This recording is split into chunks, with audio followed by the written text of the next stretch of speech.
Good afternoon, SCPA family and community at large. We hope there's many of you out there in the virtual world today, joining us today for our college and conservatory conversation. Today we've got a very special guest, not only a colleague, but also I consider a friend of mine.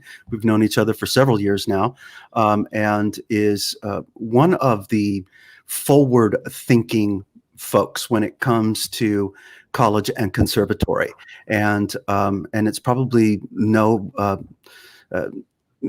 mistake or no coincidence that also happens to come from one of the most forward-thinking institutions at New York University and the Tisch School of the Arts.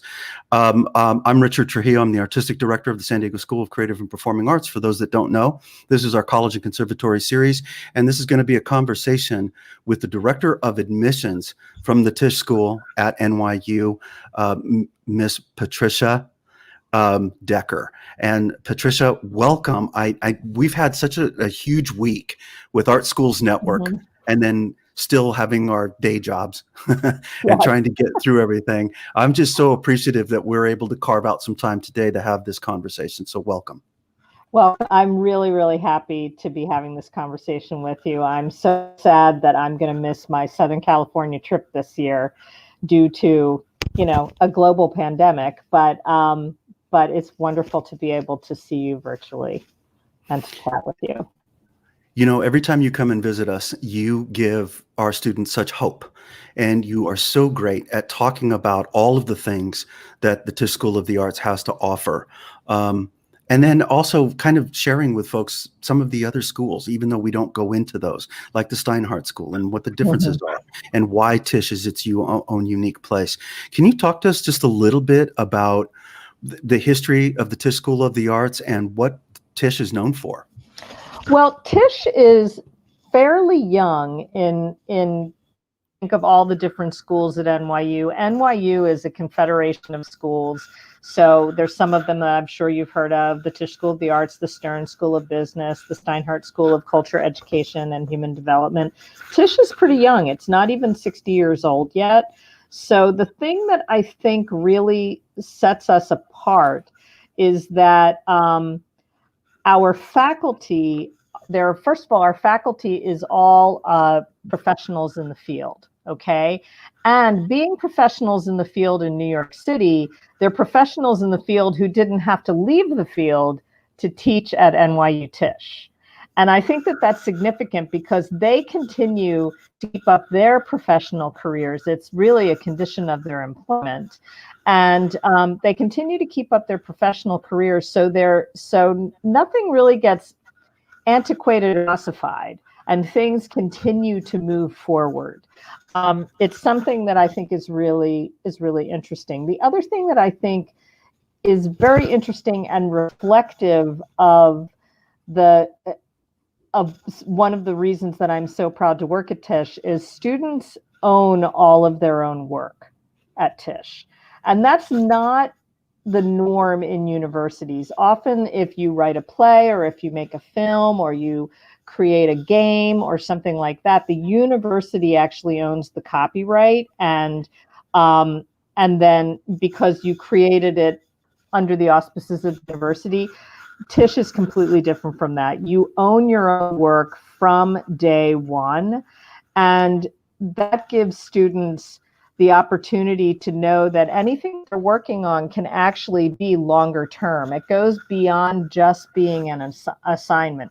Some things are certainly going to just be an assignment, but the work that you create, if it's something that is really scratching an itch and interesting to you, you can know that you can take that with you when you leave, and you can continue to develop what you're working on because you own it. We don't have any control over that.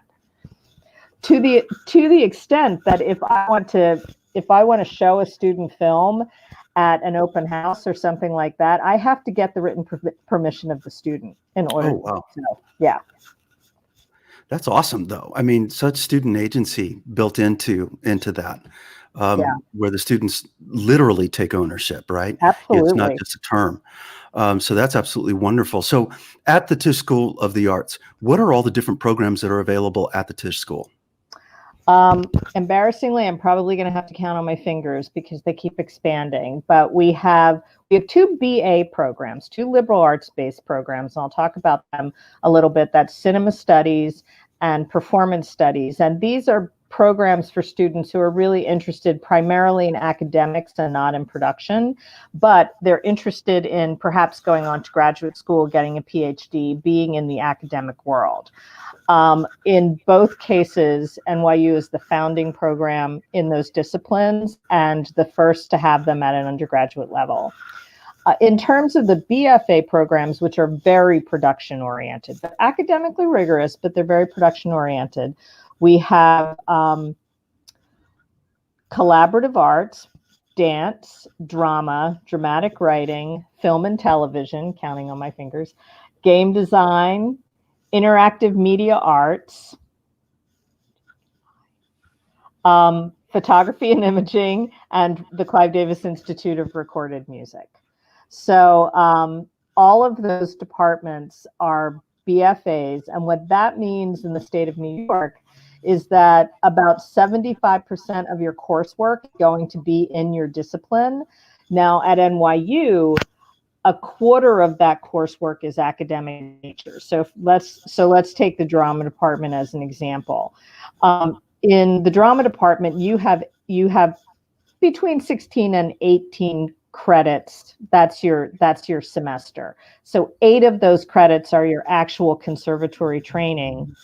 4 of those credits are going to be in some kind of general education and liberal arts at the College of Arts and Science, and the other 4 are in theater studies, which is the academic component of the drama department. So what we're shooting for is that is for the intersection of theory and practice to be theory and practice, and basically the humanities and the sciences to be part of the education, part and parcel of the education. So kind of adopting to some degree, not adopting, but similar to the conservatory model.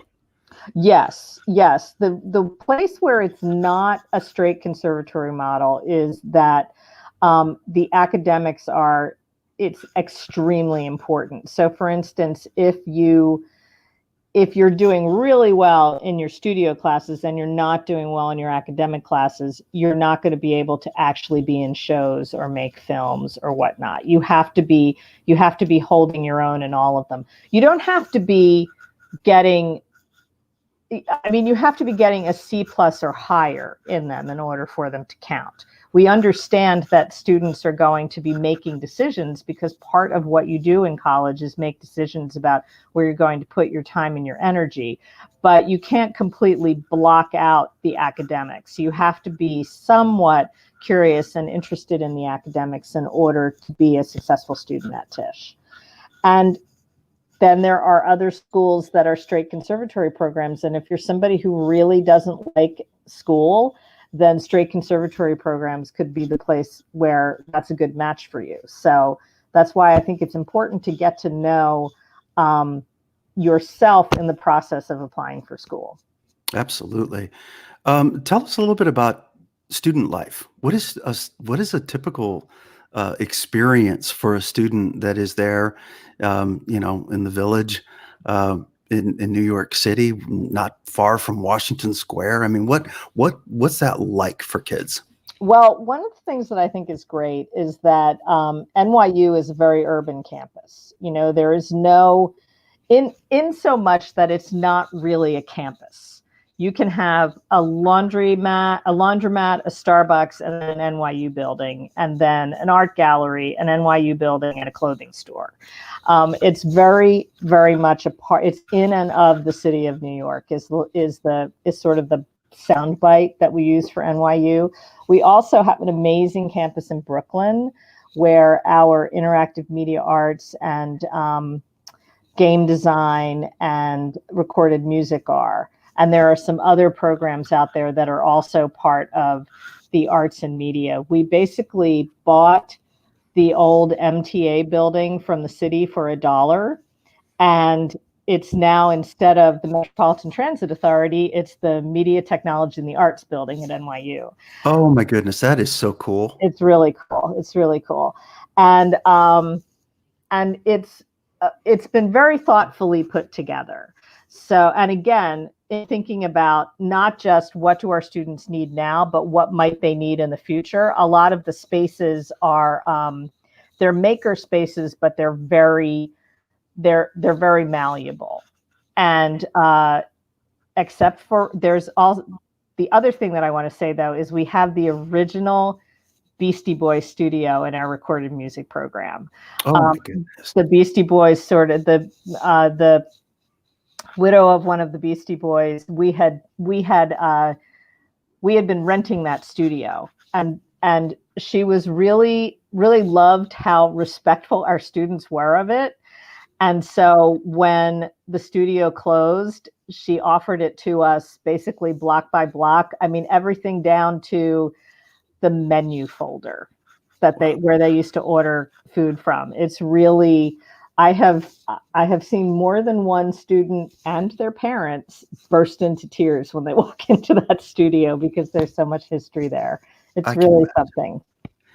I mean, I grew up a huge Beastie Boys fan. Yeah. And I think that's sort of the interesting thing that we're seeing in today's education atmosphere.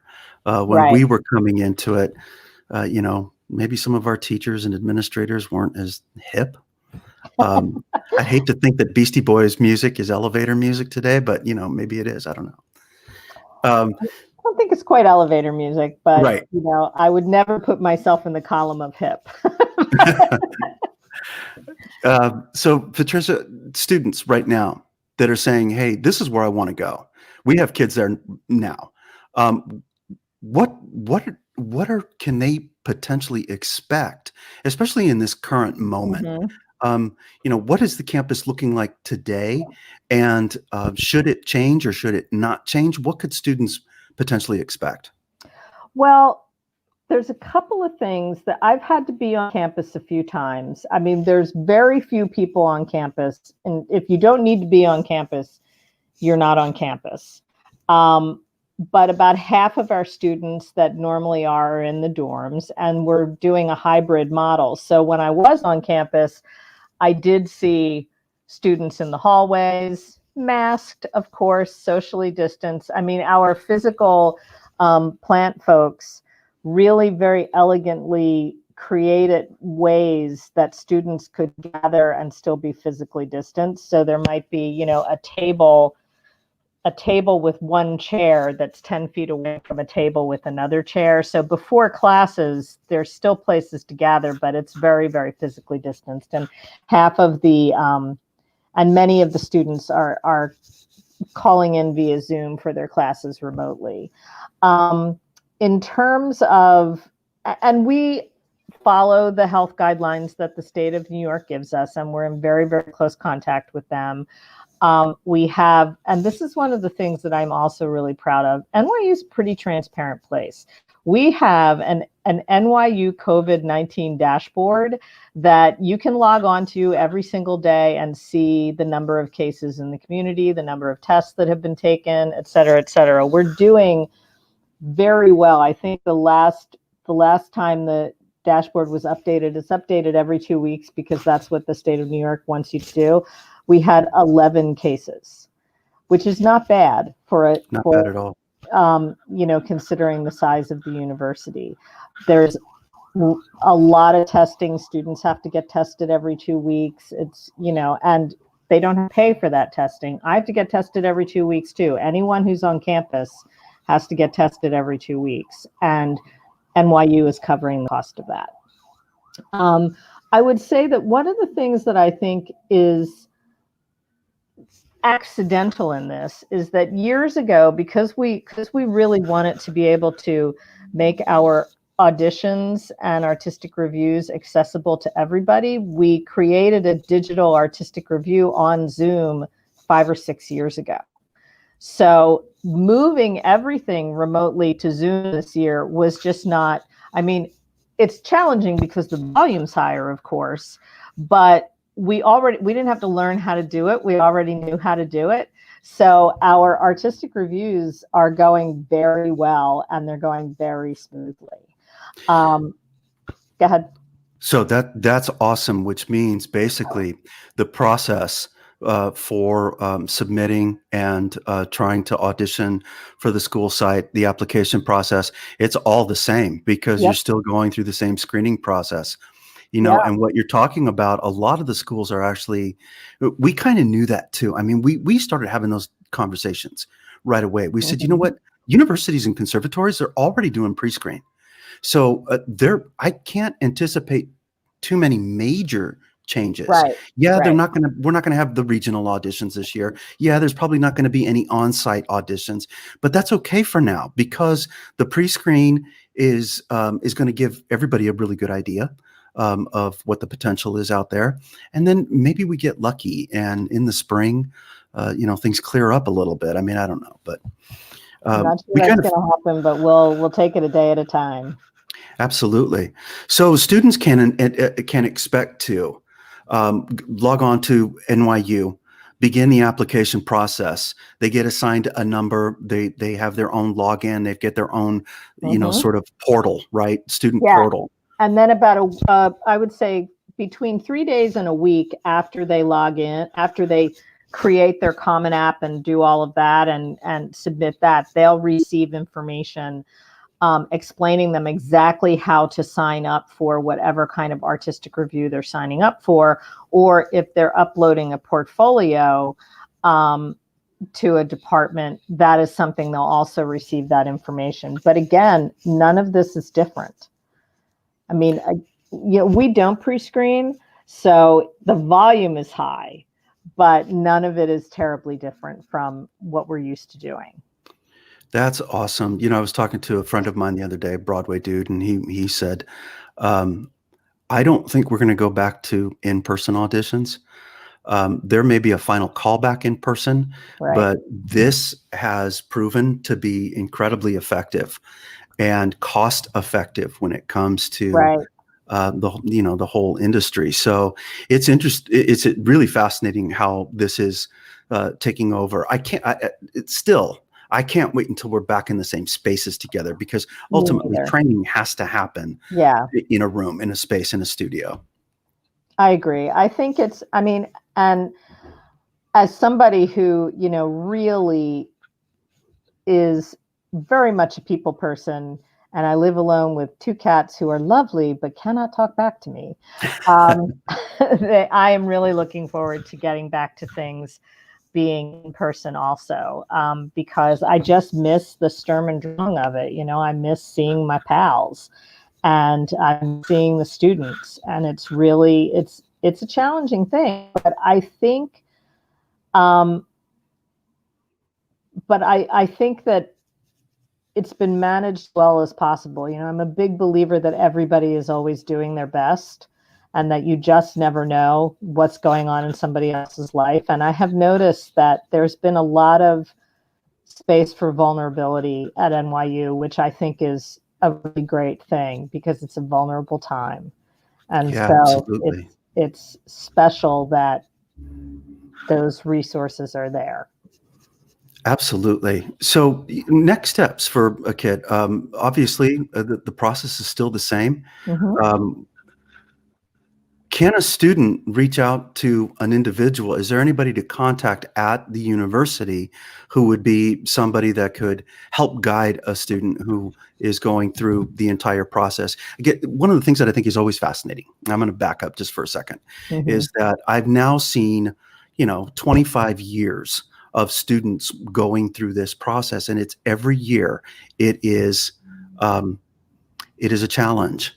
And yet it's probably the only time the student is ever going to have this experience, being a senior in high school, applying to schools, trying to get as much information from admissions reps or websites or wherever you can, and then trying to whittle down, what's the right place for me. Well, I think that, you'll be able to tell I'm a former stage manager, but I am a big proponent of students and their families creating a shareable Google Doc So so with each school that you're interested in, you can have all of the information, all the links that you need. If you speak to a person and they're particularly helpful to you, you have their name, you have their direct line. And it's something that the family, your parents can look at too, to make sure, because oftentimes the parents can't get onto the portals. The student has to be the one to get onto the portals. So it's nice to be able to share information with your family so they're not driving you crazy asking if you sent something in or if you checked something off or Right. that. So I think that that is really helpful. Now at NYU Tisch specifically, each department handles things separately. You can certainly reach out to me, and what I'll do is forward your email to the best person to answer your questions. But what I have found at NYU is that the most general emails are the best, rather than trying to work with specific people. So for instance, if you have questions about admissions, the admissions email is admissions@nyu.edu, which is all over the website, and it's really easy to find, because that is answered by multiple people with expertise in the order that those emails come in. Oh, that's good to know. Yeah, and then in each department, there's usually an email that's a general email, and I can't remember what they are off the top of my head, because I have a document that I copy and paste them from. But they say things. It's like for film and television, it's something like admissions.ugftv@nyu.edu, and again, that goes to multiple people with expertise. So you will get a faster answer to your questions at NYU and at Tisch if you use the general emails rather than trying to find specific people. Not every school is like that, but I can say with confidence that we are. Yeah, I would imagine that the volume of applicants every year is high at the Tisch school. So everybody who's watching, you've got it right there, admissions@nyu.edu.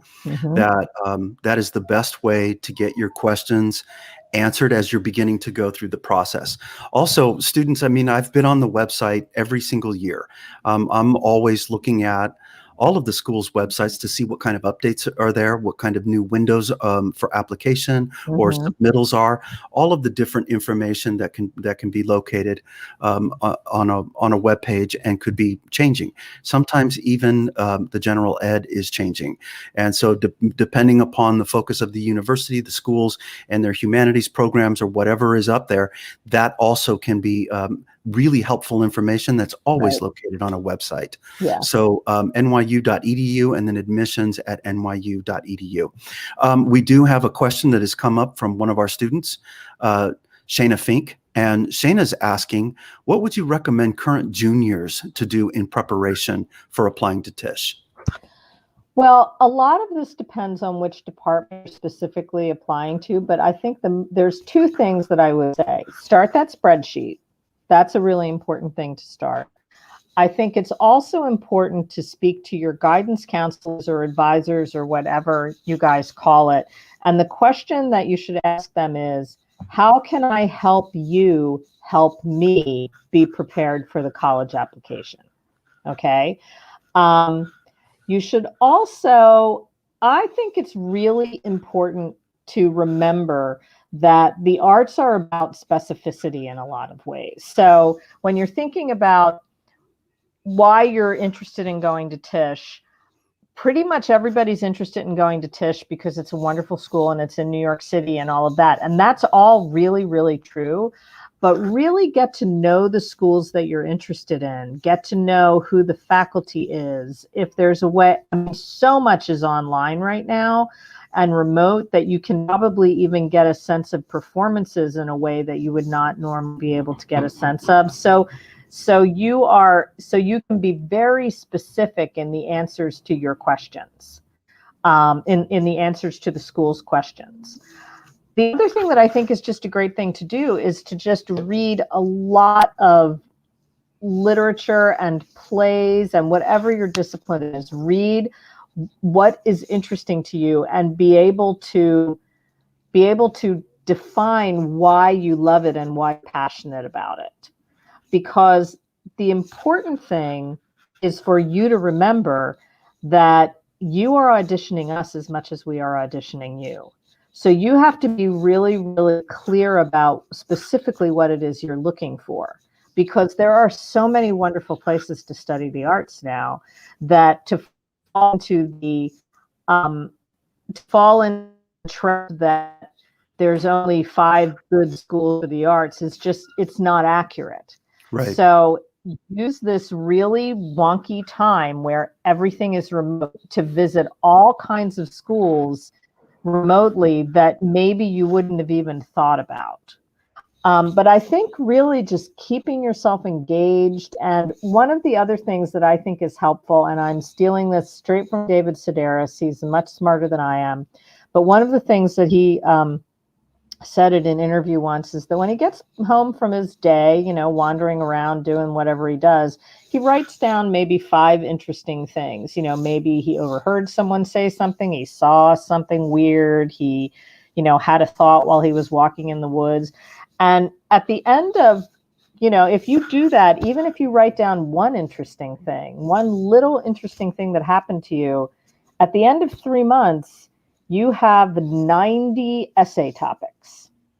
You have 90 windows into what is interesting to you.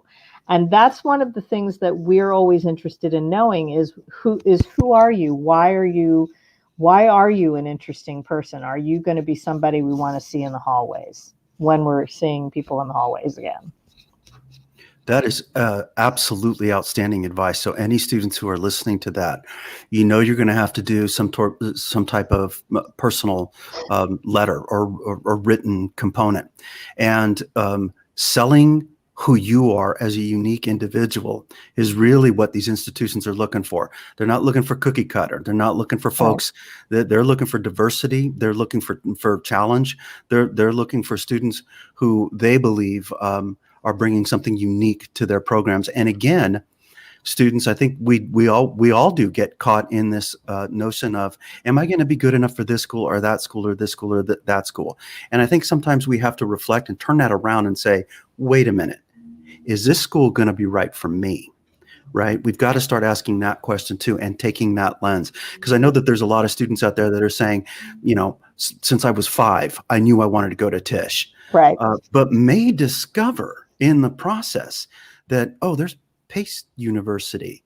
Oh yeah, there is the Juilliard School, and I didn't realize that potentially could be accessible. Or there's Columbia in New York City, or the Manhattan School. I mean, there's just so many institutions, and I was just talking about New York right there. Right. I mean, so I think that students, it's really great to get as much information from everybody that you possibly can. And Patricia, we're getting pretty close to wrapping up here. I can't believe how fast this half hour has gone. But that's sort of the day today. Oh my goodness. One thing to the next. But it's also been it's so inspiring and enriching. So anything else that you want to give any students, like some last minute advice about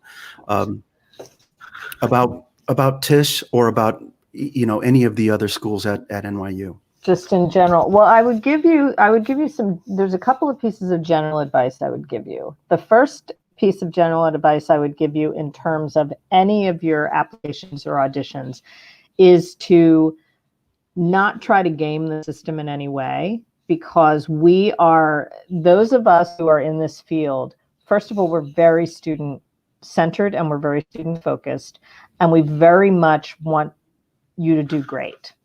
But we also need to know who you are to know if you're a good match. So our different ways that we set up our artistic reviews, our different requirements for the application, those are things that we need from you in order to figure out if you're a good match. So don't try to second guess that, but also pay attention to what it's like for you to put that information together.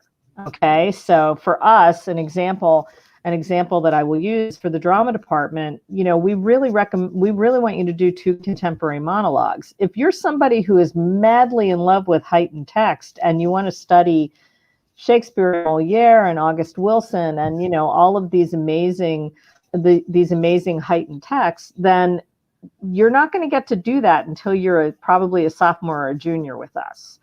Now that's reflected in the artistic review. So the values of the school are going to be reflected in, well, not the values of the school, but the mission of the department will be reflected in what you are expected to do in order to apply. The other thing that I would say, 2 of 3, get very clear about what you have control over and what you don't have control over. The most heartbreaking thing that I see as somebody who works with young people is people who concentrate on their terrible math grade when they were in 9th grade, and they're not paying attention to what they could be doing now. So what is past, detach with love, and, look forward one step at a time. And the third thing, and this is primarily for the essay portion, there is a difference between, you're usually asked for a personal essay. There is a difference between personal, private, and secret. And in this day and age, when we overshare everything, sometimes it's hard to make that distinction. A personal essay is a personal essay. Remember that a whole bunch of people are going to be reading that. So if you are talking about something that you should be holding close to you, that might not be appropriate. Okay? And here's 3A. Keep your college admissions journey off of your social media. Keep it close to your heart until you know where you're going to land. And that goes double, triple, quadruple for your parents, because they're like my age and we're terrible at social media. So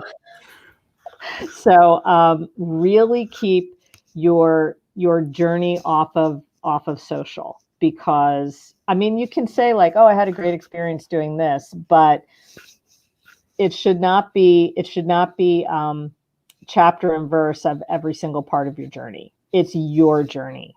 Keep it close to you. That is outstanding advice, because I know that, even at SCPA, every single year, students are asking, what do I write about? And oftentimes they're being told, write about challenges, write about things that you've been able to overcome. But, and then you do need to look at where that line gets drawn, right, about what is the challenge that I'm going to share with the university versus what things that I need to keep to myself, right?